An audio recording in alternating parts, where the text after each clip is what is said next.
आज की सभा में इतनी बड़ी संख्या में उपस्थित माता शक्ति, माता बहनें, बच्चियों, साथ ही बहुत बड़ी संख्या में सड़क पर देख सकता हूँ उपस्थित हमारे भाइयों, मंच पर उपस्थित इस नगर की चेयरमैन माननीय शीतलता साहू जी और उनके प्रतिनिधि दीपक साहू जी, हम हमारे बहुत ही प्रिय और माननीय राजा के प्रधान सिंह जी, बहुत पहले वो दो बार मुलाकात हुई है, काफी देर हो गया है मुलाकात नहीं हो पाई। माननीय दिनेश राठौर जी, अंदर गोकड़ जी, राष्ट्रपति जी, माननीय राजा जी, विधायक रामलाल बहल जी, जो भी आशीर्वाद दे रहे थे, माननीय विधायक जी, विवेक पांडे जी, शर्मा जी, विजय मान जी, विद्यासागर सिंह जी, विजय पांडे जी, शिवशंकर जी और इस नगर पंचायत के नगर सेवक जिन्होंने सम्मान किया। इतनी बड़ी संख्या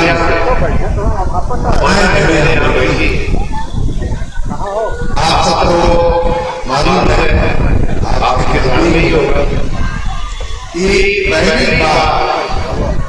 मुफ्त राशन अगर किसी सरकार ने दिया है, किसने दिया है? नरेंद्र मोदी जी। क्या है मुफ्त राशन? आप सबको मिल रहा होगा, ज्यादा लोगों को मिल रहा होगा। उसी ने कहा बहुत से लोगों को अभी भी रहने का मकान नहीं, उसमें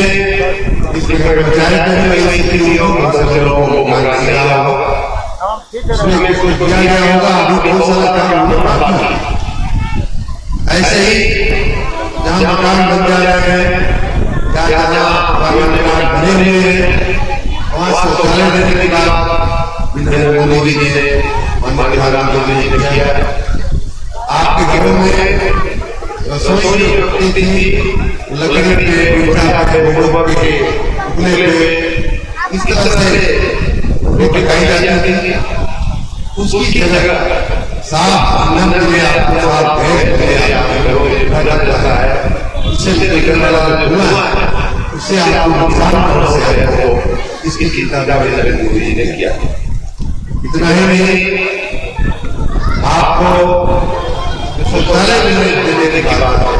सबसे ज्यादा शौचालय किसी को करनी पड़ती है महिलाओं को, वो भी गरीब क्षेत्र की महिलाओं को बहुत ज्यादा, ग्रामीण क्षेत्र की महिलाओं को भी सुबह से शाम तक अपने पेट में गैस और गंदगी लेकर बैठी रहती महिलाएं रात होने का शाम होने का इंतजार करती है, अंधेरा होने का इंतजार करती है। नगर में बहुत दिक्कत होती है क्योंकि बस्ती नजदीक होती है और बहुत होता है, गाड़ियां आती जाती है। उतना ही नहीं, घर में अगर कोई बीमार पड़ जाए तो सबसे पहला अगर तकलीफ किसी को पड़ गई है तो घर की बिजली को, घर की महिला को पड़ती है। सबसे आसान होता है, ना भैया हमारा कंगन ले जा, बेचना, दवाई करा, हमारी सिकड़ी ले लो, हमारा की बाली ले जाओ, हमारे नाक की कतरे ले जाओ, बेच दो, और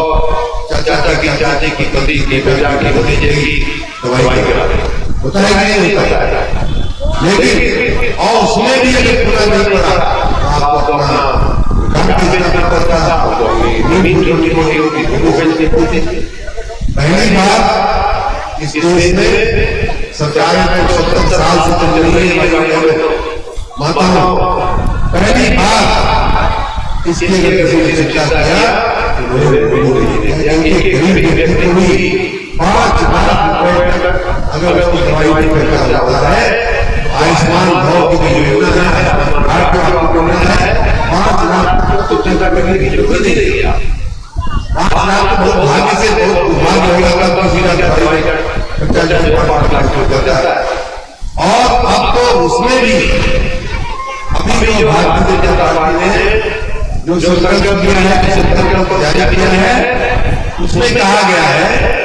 कि अब कोई जात पात देखने की जरूरत नहीं है, गरीब अमीर देखने की जरूरत नहीं है। जितने लोग भी 70 साल के ऊपर है सबको आयुष्मान के कार्ड के हम लोग उसमें शामिल करेंगे। हम आपको 5 लाख रुपए तक का बीमा दिया जाए। तो सोचिए, अनाज जो आपको मिलता है वो अनाज जो है कांग्रेस के जमाने में आप सब मानिए में खुद अधिकारी रहा हूं, भारत सरकार में काम किया है, जहां प्रधानमंत्री बैठते हैं वहां काम किया है, मुख्यमंत्री बैठते हैं वहां काम किया है। माताओं बहनों, कांग्रेस के शासन में लाखों टन अनाज गोदामों में सड़ जाता था, लेकिन वो अनाज गरीबों को बांट दिया गया, ये किसी को सुनती नहीं। ये प्रधानमंत्री नरेंद्र मोदी की पहली बार प्रधानमंत्री हुए, पहले प्रधानमंत्री जिन्होंने उस अनाज को गरीबों को बांट करके उनका तहफीज करने का काम किया। और अनाज मिलने से आपको सुबह खाना बना, शाम को नहीं मिलेगा, शाम को सुबह कैसे चलेगा, इसकी चिंता करने की आवश्यकता नहीं। तो ये जो सवाल है, आपने इतनी बार कांग्रेस के प्रधानमंत्री चुनकर के भेजे, आपने रायबरेली से ऐसे लोगों को चुन चुन के भेजा जिन्होंने कई सरकारें चलाई, उनकी अध्यक्षता में सरकारें चली गई, उनका उनकी क्यों बोलते। लेकिन रायबरेली की जनता की गरीबों की राशन है कि नहीं, ईमान है कि नहीं, दवा की व्यवस्था है कि नहीं, गैस की व्यवस्था है कि नहीं, ये अभी तक किसी ने सोचा नहीं। सिर्फ आपका वोट ले लिया, फिर 5 साल की किया, 5 साल बाद फिर वोट का सजा गया, मौसम आया तो आप करके आपके सामने मैं तो आपका बेटा, मैं तो आपका भाई करके आपका भावनात्मक शोषण करते हुए, आपका भावनात्मक शोषण करते हुए वोट लेने की यहाँ एक लंबी परंपरा कांग्रेस पार्टी की भाइयों में चली आ रही। उसके बावजूद उसके सामने आज भारतीय जनता पार्टी ने आपको एक ऐसा प्रश्न दिया है वो इसी चीज लेकर इसी चीज लेकर रहने वाला है। और मुझे याद है माननीय गिरीश प्रसाद सिंह जी को आपने पैसा दिए तो करके मैं मंत्री हूं उन दोनों भागों का, अभी महाराष्ट्र की चिंता करने से कुछ दिन पहले नहीं करता है, लेकिन महाराज जो यहाँ भी दिया जाए तो बहुत कुछ अच्छा हो सकता है। लेकिन एक एक गांव एक एक नगर की मोहल्ले की जिसको खबर हो कहाँ सड़क पक्की बन गई, कहाँ सड़क कच्ची है, कहाँ बिल्कुल अच्छी जाती है, कहाँ बिल्कुल जाने का दिक्कत है। माननीय विधायक जी का मैं बहुत आभार करता हूँ, बहुत धन्यवाद करता हूँ, उन्होंने हमारी बिजली के किए हुए छोटे मोटे कामों का उन्होंने समझा किया, उसकी तारीफ किया, उसकी विरोध किया। लेकिन ये मालूम है अभी भी उसका काम करना बाकी, और आने वाले दिनों में हमारी इच्छा है कि पूरे उत्तर प्रदेश को बिजली की समस्या से हमेशा ताकि मुक्त करते रहे, उसी मिजाज के साथ और जो ऐसे विधायक होते हैं भी ऐसे सांसद होते हैं जो जनता के मुल्कों को पहचानते हैं, इस जगह में ट्रांसफार्मर भारी बिजली के लिए बदला गया, कहाँ नहीं बदला गया, ये बता रहे थे ज्यादातर जगहों पे बदलने का काम चल रहा है। तो इस तरह जो आप देखिए बाकी सब भूल जाइए। अब जो है थोड़ा स्वार्थी होने का समय आ गया है, बताऊं मैं थोड़ा स्वार्थी होंगे तो आपके रायबरेली की सजा मिलेगी। नहीं तो सोचिए कि जिस जिले में प्रधानमंत्री जी हैं, जिस जिले में यहाँ से सरकारें चली है, रायबरेली सरकारें चलाई है, वहाँ महाराजगंज जैसी छोटी नगर पंचायत की 2-5 करोड़ 10 करोड़ रुपए की आवश्यकता की पूर्ति के लिए आज मंत्री जी हमारी मदद कर दीजिए, काम हो जाना चाहिए। मैं कहीं से मैं बच्चा लाइब्रेरी को देखा नहीं था, तो मैं सब कई बार आया गया, लेकिन जब तक नहीं देखा जाता मैं मौजूद जब रहने वाला बड़ा सुंदर सा लड़की है 2003 में ऐसे चुनी गई थी तो खुशी कितना बाकी से सबसे प्रधानमंत्री देश की थी माननीय सोनिया गांधी चुनी गई सरकार उनकी देख रेख में चली है वही सरकार चलाना चाहिए तो हमको बड़ी इच्छा होती थी कि वहाँ पर राष्ट्र को बड़ा सुंदर ऐसा होगा तब तो एकदम बढ़िया होगा एक हिंदी एक चौराहा चौथा होगा एक तालाब जैसे ये तालाब क्या दूसरा देखिए माता ऐसे चली रही गंगा का तालाब बड़ा सुंदर नजारा ऐसा हम लोग सोचते थे लेकिन यहाँ आने के बाद देखा हमने रायबरेली देखो पहला अनुभव में रायबरेली का आया था जब लखनऊ से हम गया जा रहे थे कुछ साल पहले तब रायबरेली का पहला सामना हुआ और बड़ी बड़ी घटना हुई उसमें तो वोट नहीं करा दिए 5-7 साल पहले मतलब लगता ही नहीं था कि ये ऐसी प्रधानमंत्री का ऐसी देश की सरकार चलाने वाली लोगों की ये और जानते हैं इसका कारण मैं बता रहा हूं आपको इसका कारण माताओं बहनों ये है भाइयों कि जब यहाँ का व्यक्ति होता है मान लीजिए अभी बोल रहे थे अगर वो बचरावा के हैं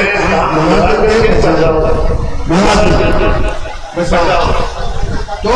बचरावा के रहने वाले सुबह सो करके थे तो सबसे पहले उनके दिमाग में क्या आएगा बचरावा आएगा आपके भारत में आ जाएगा इतना ही आएगा और क्या आएगा बहुत अपना राज्य अपना नगर अपना गाँव अपना तालाब अपने गाँव का मंदिर और जो कहीं और से आए हैं वो जब सुबह उठेंगे तो उनके दिमाग में आएगा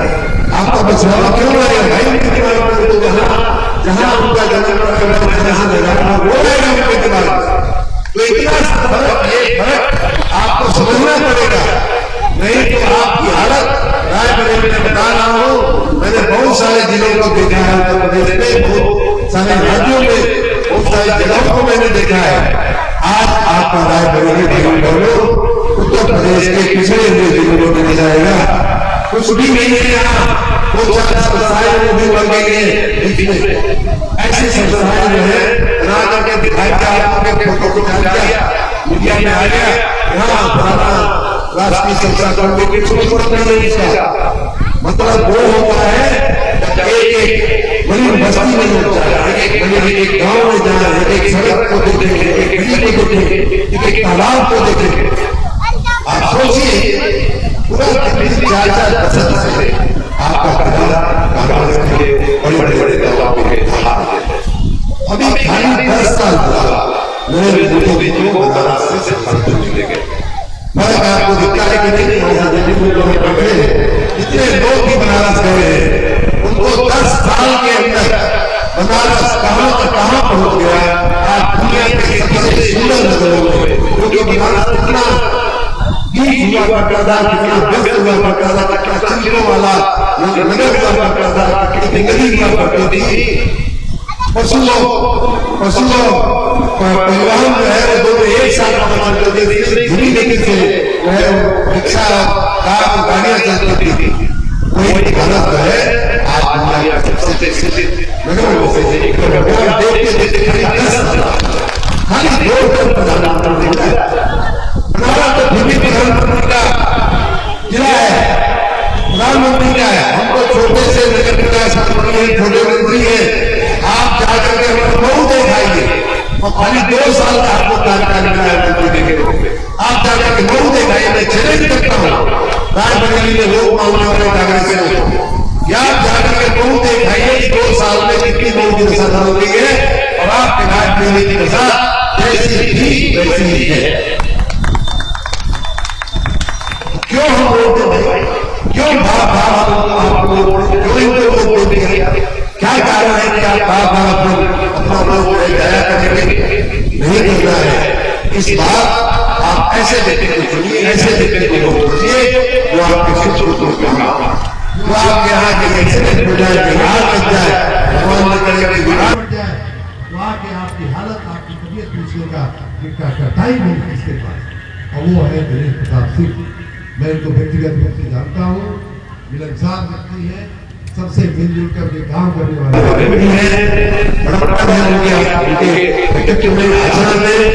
और साथ ही गरीब का मजदूर का हाथ पकड़ने के लिए हमेशा तैयार रहते हैं,